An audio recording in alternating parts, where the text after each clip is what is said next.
Good afternoon, everyone. I'm Tracy Wang. I'm a senior reporter at Coindesk, and we have an awesome panel today, and we're going to be talking about building Web3 infrastructure for institutional investors. Okay, so, right now, let's say the crypto market is kind of in a baby bear market, as to not spread too much FUD, and it's traditionally a time that's great for infrastructure projects.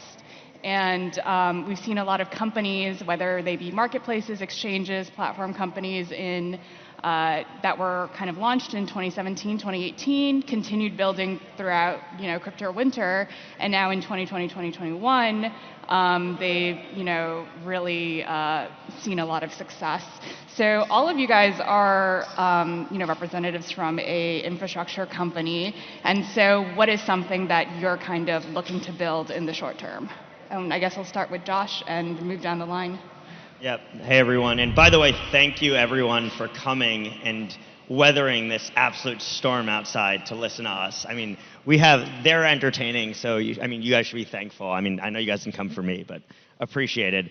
So yeah, so I'm the co-founder and CEO of the TIE, and so we are the leading information services business for crypto. We have a platform that looks something like a traditional financial data platform, think your FactSets, Bloomberg's of the world, matched with like an OpenFin or Finsomble, so it's a platform that it's modular and you can build on top of it. And we're moving fully down the stack of institutional workflow solutions, so really focused on front office, buy-side institutions, and just continuing to roll out things like portfolio management, order management, execution to service the needs coinciding with the data and information analytics that we have. I guess I'm next. Hey, everybody, I'm Justin Schmidt, head of strategy at Talos. So Talos is a bilateral crypto trading platform. We look at end-to-end workflows, and we're institutional oriented. Are we answering your question directly now, or are we doing intro? Oh, sorry, I forgot the intro. So I guess you can do a little intro and then answer the question. Sure, you can do intro, and then we'll do it.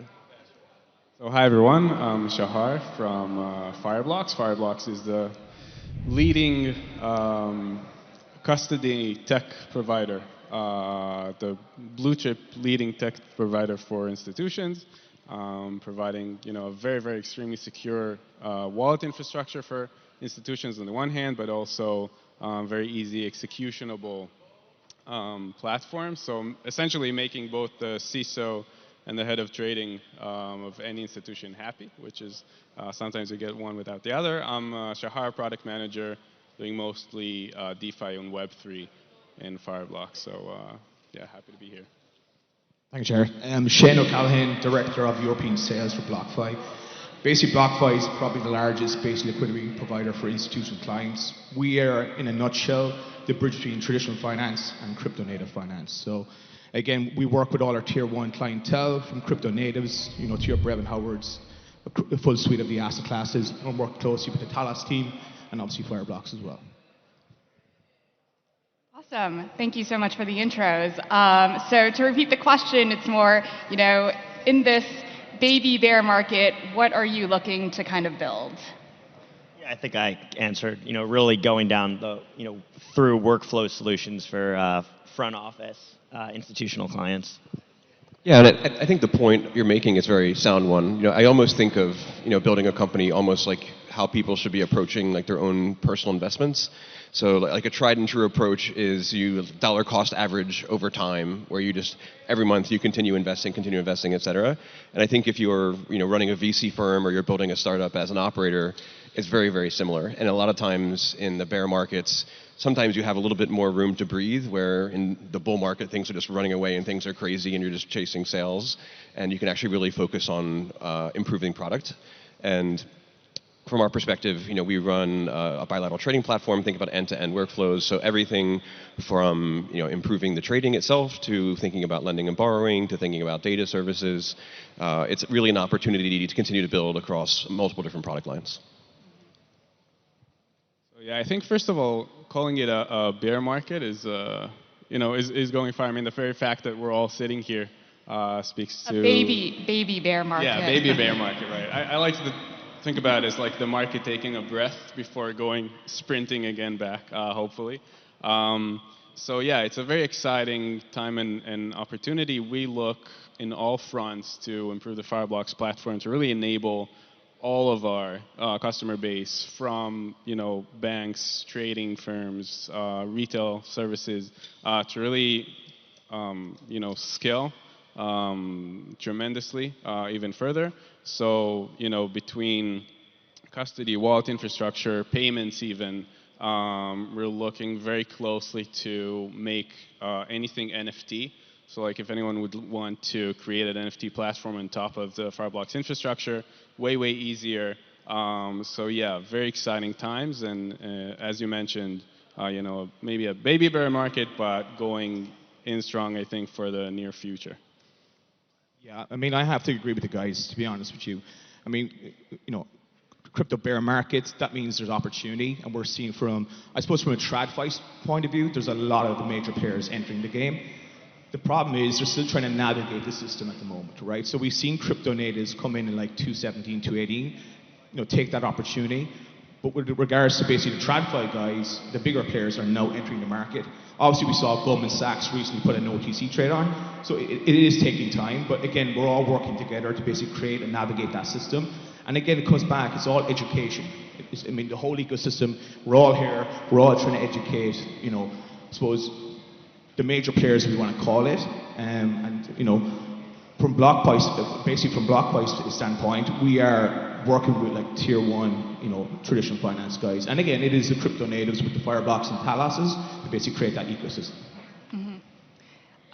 So Shane, you mentioned education, and let's talk about that. So everybody is wanting to, onboard these institutional investors, and a lot of the crypto companies, they mention education as kind of the biggest hurdle. They spend a lot of effort on educating these institutions.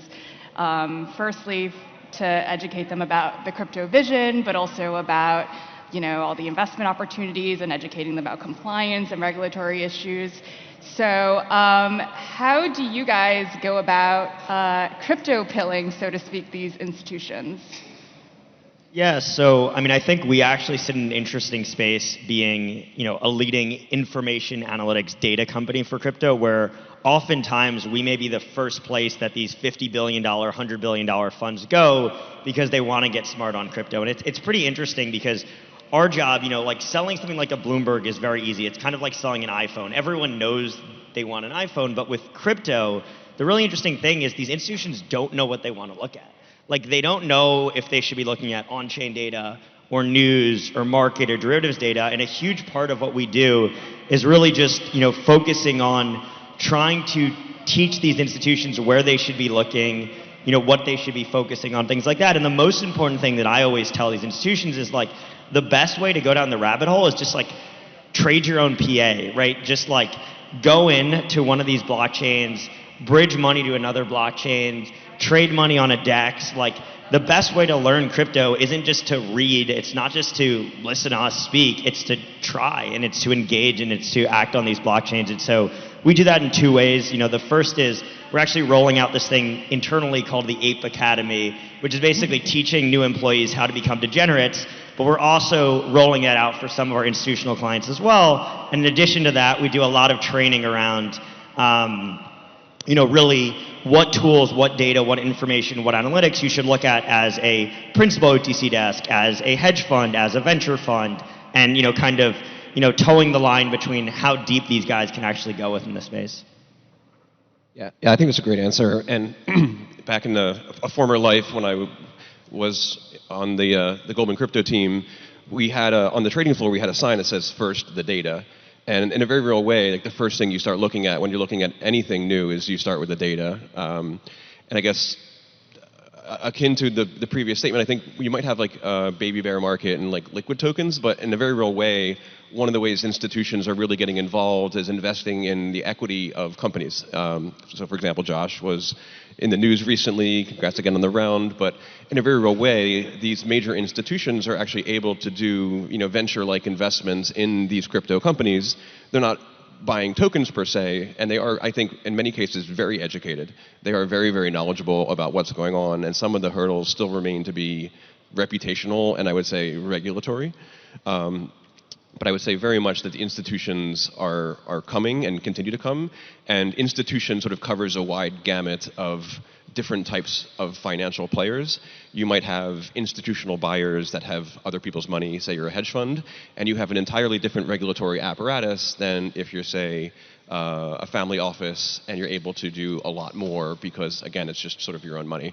So there's sort of a wide gamut of what institutions are able to do, and I think in a very real way, they see infrastructure companies as a very sort of target-rich environment, both for investing and for exploring the space and getting smarter. Yeah. So, yeah, definitely. In Fireblocks, we definitely agree and see that education is one of the biggest, gaps to really to cover, and we face that with many types of different institutions coming in. And Fireblocks really mitigates so many of the risks in this space. But many times we would really have to educate some institutions as to what are the risks that we're in fact mitigating and taking care for them. It's a great question. I think there are two incentives in Fireblocks right now that are pretty recent I'm really excited about. The first is the Fireblocks Academy. So the same type of really open to all intro into crypto, especially for institutional, the bigger, more traditional finance players. And then even more so, the advisory services of Fireblocks. So, for example, institutions that want to create, I don't know, an NFT marketplace on top of the Fireblocks infrastructure, for example, or a retail application for crypto, right, for end users. And they're not sure how to go about it. Fireblocks, being already done this process with dozens of the leading retail platforms in the world, they're like, okay, we know how this process should and could look like. Let us advise you as to what this roadmap should look like, when you actually approach this problem. And then last but not least, of course, all of our personnel, customer success, and everyone really in Fireblocks that is there to help these institutional players. Me personally, again, being in the DeFi Web3 world, I've been talking with some of our customers that are the most cutting edge in terms of DeFi, going into some of the platforms even before their Web3 application is there and, interacting programmatically directly. And then other institutions that come over and I've talked to, and they're like, okay, what is this DeFi thing? Tell me about it. And what should I know? How should I approach it? So anything in between, we have also the personnel to really educate on the spot. Yeah, I think the guys covered all aspects of it, but from what I can see, they're not just looking at the Bitcoin or ETH anymore. It's the AVEX or the Solana, and they want access either to a physical aspect of things or basically synthetically, which BlockFi can provide as well. So these guys need education, but again, there's a lot of to educate them on counterparty risk as well. So hence why we're a $12 billion platform that can give them both the physical aspect and the synthetic exposure to these, TradFi and obviously crypto native assets. Mm-hmm. I mean, it's interesting you mentioned kind of this customer support aspect, because maybe an analogy in other parts of crypto is how MetaMask has basically become the wallet support, customer support for retail investors that are first moving their assets from an exchange, centralized exchange, onto a MetaMask wallet, and MetaMask gets flooded with customer support requests, and they kind of have to handhold everybody through that process. And you guys kind of have that similar role with the institutional investors. Cool, let's move on to the next question. So we're all here from, crypto native companies, so to speak.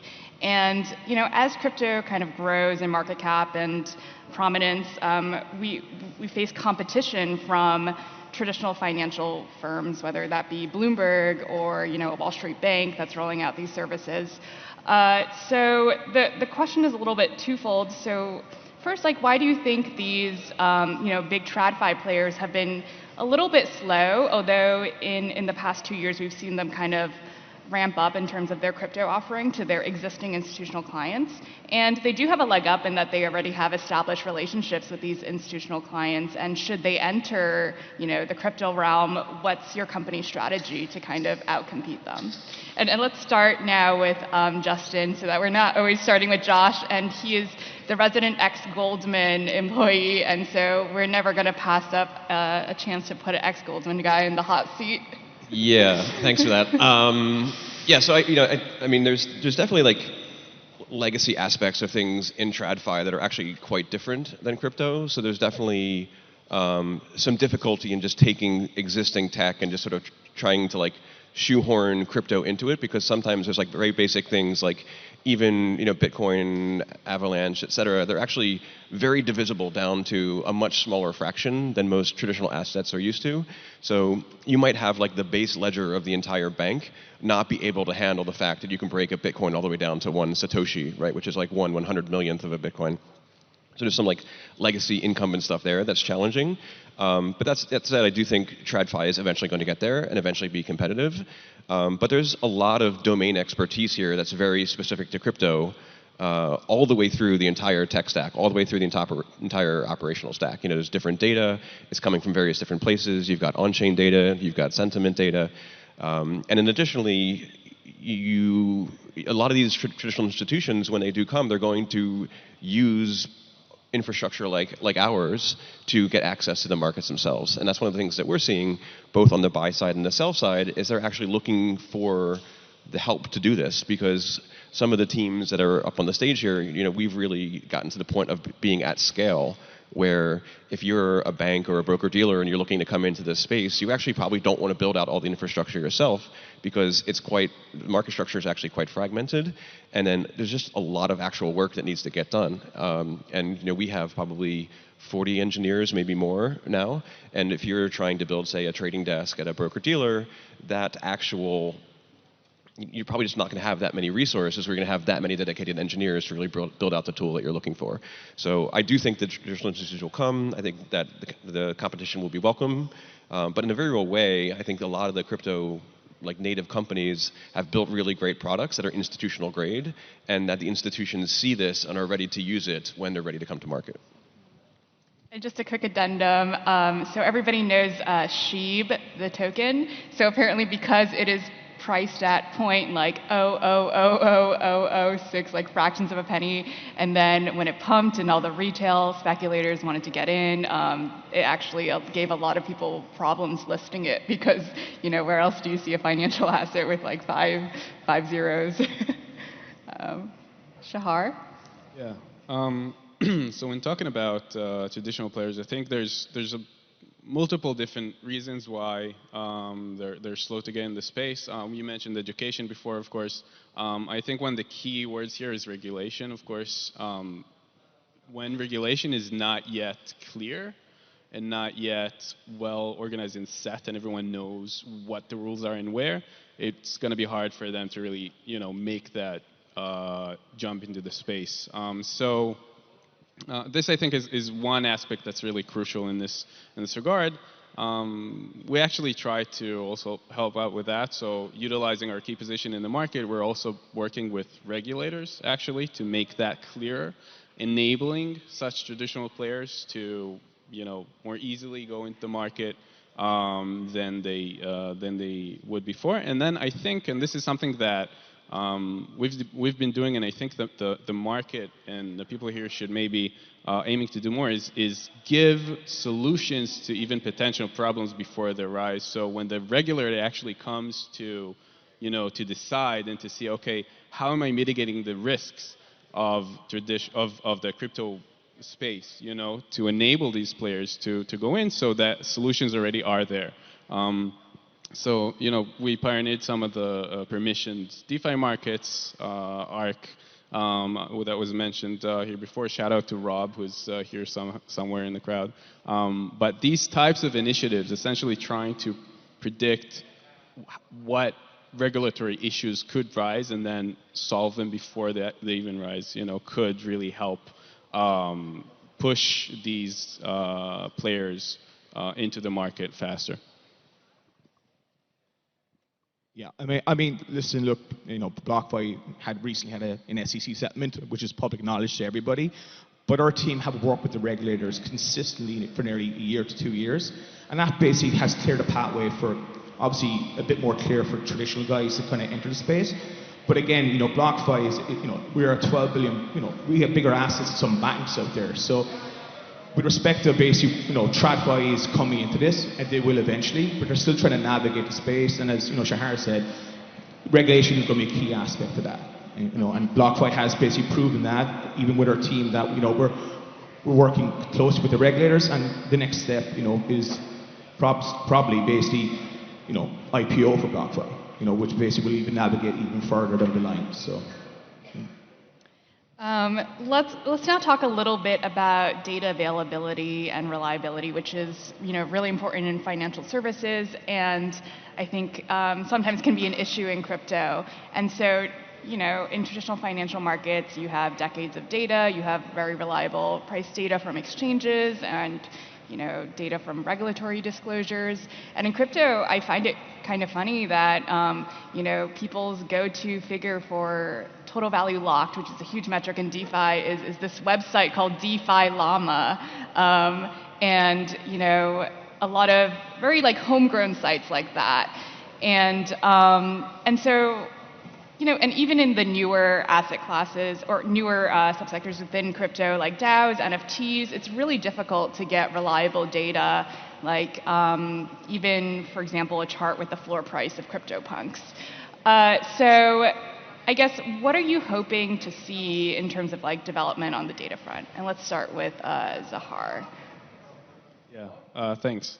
So, first of all, I think what you mentioned about the example you gave of DeFi Llama, right? Which I think it's true for much of this market. So the fact that the main way to really trade on DeFi is go to these apps, that some of them, with different UIs, and it's really, a very early stage of what I think potentially would be a huge market and that would mature in a way that these gaps would be closed more and more.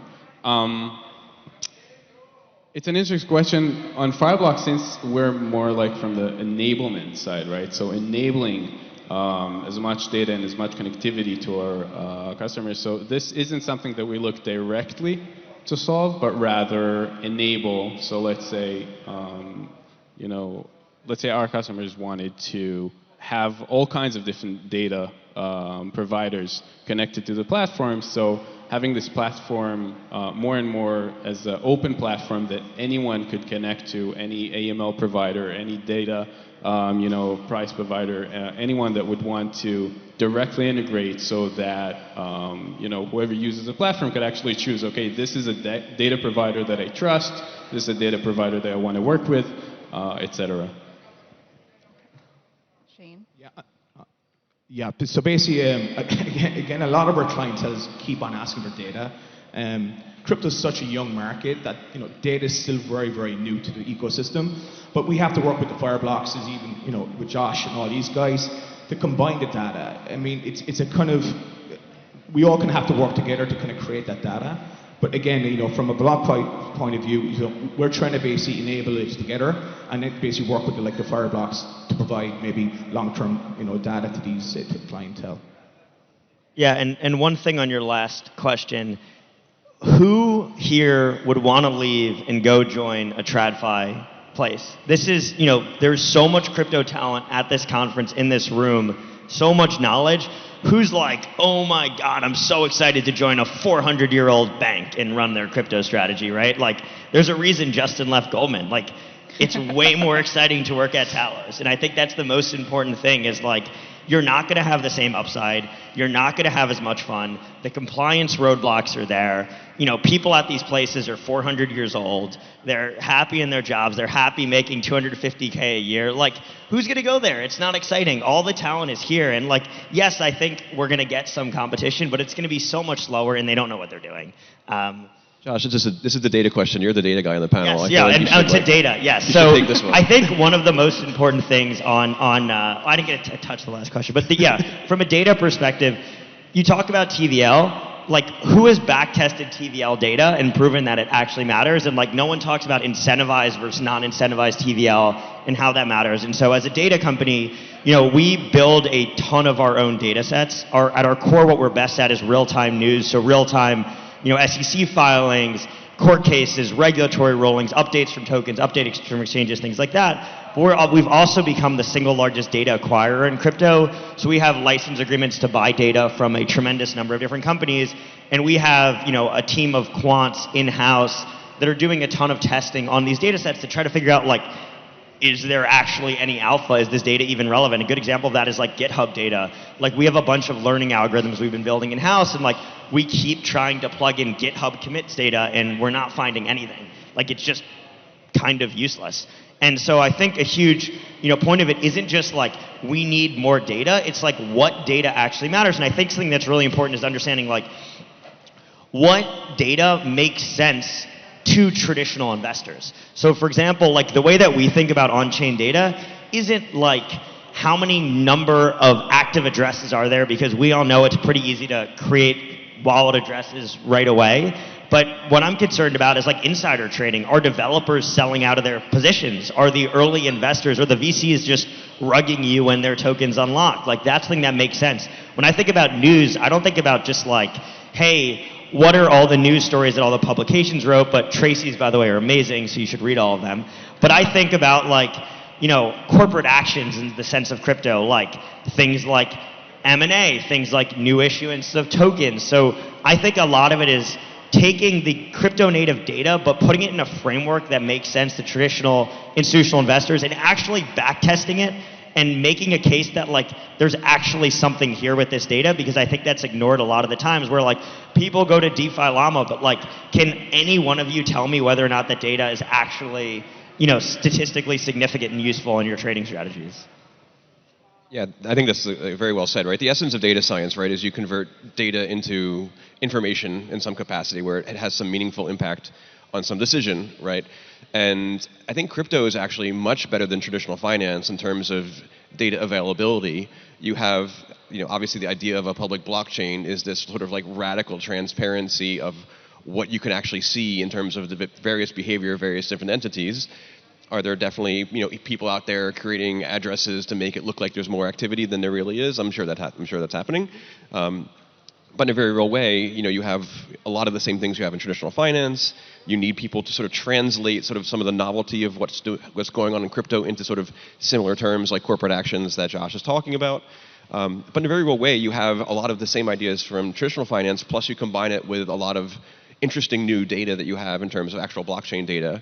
And in terms of converting that data into actual actionable information, that's always a challenge. That's a certain very valuable skill set. But I think if you're a data person and you're a data scientist and you like doing analysis, crypto is probably a great place because you just have more interesting stuff to add into your data, more data sets to add into your models to come up with more interesting stuff. Yeah, and I would add just super quick, like on-chain data and market data in crypto is a commodity, right? Like anyone can connect to Coinbase and pull the entire history of 100 million BTC USD trades. It's just a commodity. And to Justin's point, it's what you do with the data, how you combine it. And I think one of the most important things with data is not looking at any data point singularly. It's combining all of this data and testing it all together to make informed and educated decisions, because every coin is different and every coin reacts to different, like some tokens are very, very sentiment driven, others are not at all. And I think it's really important to not look at single data points in isolation. It's to really combine all of it to actually be able to action. Yeah, and just to give you a concrete example from our perspective, so data is not necessarily our core business, but it's a core part of our core business, which is trading. So in terms of a trading platform, obviously you need to have best in the world trading data and real-time market data, right? And one of the things we have the ability to is when a prospective client is coming to us, and this is actually like an organic business that spun up recently, is a non-client comes to us and says, hey, can you look at all of our historical trades and say like, did we get good execution, ? And this is something that, and increasingly just talking about institutional side of things, you actually need multiple independent providers of data to sort of verify that what's happening is actually happening. So you might have an institution come and have two different data providers for the same type of data set. But in a very real way, like we have this data, a non-client comes to us and says, like, how did we do? We actually can basically run it through the system and effectively simulate what would have happened if they were trading on a broader platform with more markets access, et cetera. And this has actually sort of accidentally become a very effective pre-sales technique where non-clients come to the platform, they can sort of test it out to see if we actually are able to help them get better execution. And then this has become, again, like a way to convert a non-client into a client. All right, so we have just under 2 minutes. I guess let's go around and curious to hear any closing thoughts from you guys. Yeah, I mean, I don't know if I have any radical wisdom to share here, but yeah, look, I think the infrastructure for institutions is clearly maturing. All of us do very different things, and the interest is there. Like, institutions are 100% here. I mean, we've talked to nearly all of the top 100 hedge funds in the world. They will all be in crypto within the next 24 months. Like, not a percentage of them, all of them. And a lot of it, to your point earlier, is starting with equity investments, but they're moving into tokens, and a lot of them, you'd be surprised, are incredibly sophisticated. Yeah, I agree with that 100%. And I would say, when you're dealing with an institution, they're not going to be moving at crypto speed. Like, they're going to be moving at institutional speed, which is like effectively an order of magnitude slower than what you might be used to. Like, if you're working with like a crypto native fund, Bitcoin block time, not Avalanche block time. Nice. Yeah, so I think like you almost have to have a certain amount of patience to work through the issues, and if you're willing to have that patience and work through the institutions, there is a pot of digital gold at the end of the rainbow. But the institutions they're not going to go faster just because they're afraid of missing out. They're not going to FOMO. They will sort of FOMO in the long run, but not in the short run. So I think like it's a different type of sales process. It's a different type of integration, but in a very real way. Like, the institutions are coming, and it's real. Very quickly, 10 seconds. Yeah, so in 15 maybe, but yeah, I definitely agree with everything you said. I think institutions are coming. They may be coming slower. We did mention education. We did mention regulation. I just want to say the very people here, and I mean both on stage, but like throughout this whole convention, are like the third leg of this intro, I think, because there always has to be entrepreneurship and going into the space, hard and testing out and really being out there, to kind of pave the way, if you will, to some of the more traditional players. But if the way is not paved, they're not going to be there. So I think everyone here on this convention, of course, Avalabs, but also, all the fantastic institutions here that really kind of make this way, testing out and making sure that eventually it's going to be